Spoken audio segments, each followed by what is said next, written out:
তেলে ভাজা, যেটাকে আমরা ভাজা পোড়াও বলে থাকি। তেলে ভাজা এক ধরনের মুখরোচক খাবার। তেলে ভাজা বিভিন্ন পদের বা বিভিন্ন রকমের হয়ে থাকে।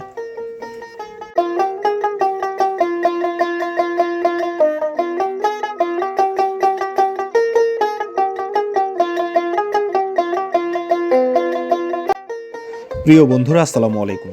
আশা করি সকলে ভালো আছেন। আজকে আমার ভিডিওটি হতে যাচ্ছে তেলে ভাজা বা ভাজা পোড়ার উপর। তেলে ভাজা বা ভাজা পোড়া নিয়ে আমরা বিভিন্ন ধরনের ব্লগ পাই, কিন্তু আমার আজকের ব্লগে আপনারা জানতে পারবেন এর ইতিহাস।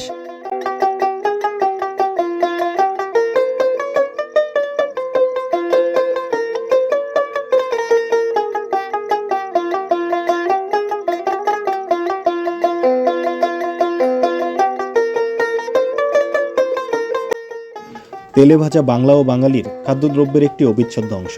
তেলে ভাজা প্রতিটি পণ্যের আলাদা নাম রয়েছে।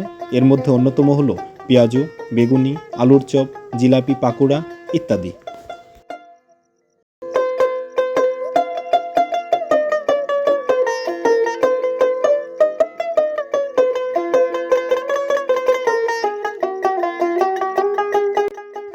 ইতিহাস থেকে জানা যায় ভাজা পোড়ার আইটেমগুলো এদেশে এসেছে মূলত মুঘল আমলে। মুঘলরা ছিল ভোজন রসিক। তারা যখন ঢাকা শাসন করতে এদেশে এসেছে, তখন ঢাকার লোকজন প্রথমে তাদের কাছ থেকে তাদের এই খাদ্য তালিকাগুলো গ্রহণ করে।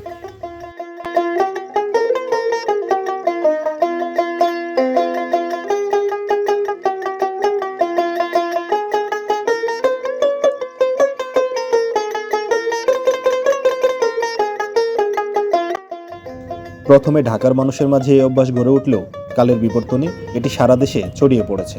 এখন এমন একটা অবস্থায় এসে আমরা পৌঁছেছি, আমাদের তেলে ভাজা ছাড়া যেন একটা দিনও চলে না।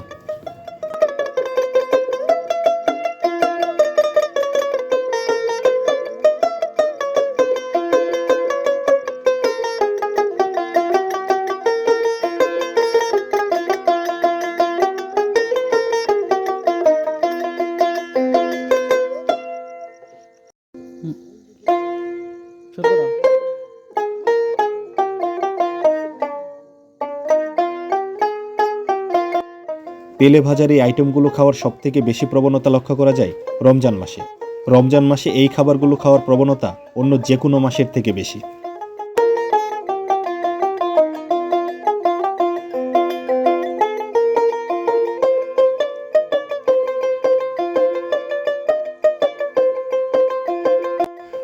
আশা করি আমার আজকের ভিডিওটি আপনাদের ভালো লেগেছে। সকলে ভালো থাকবেন, সুস্থ থাকবেন। দেখা হবে নতুন কোনো ভিডিওতে। আল্লাহ হাফেজ।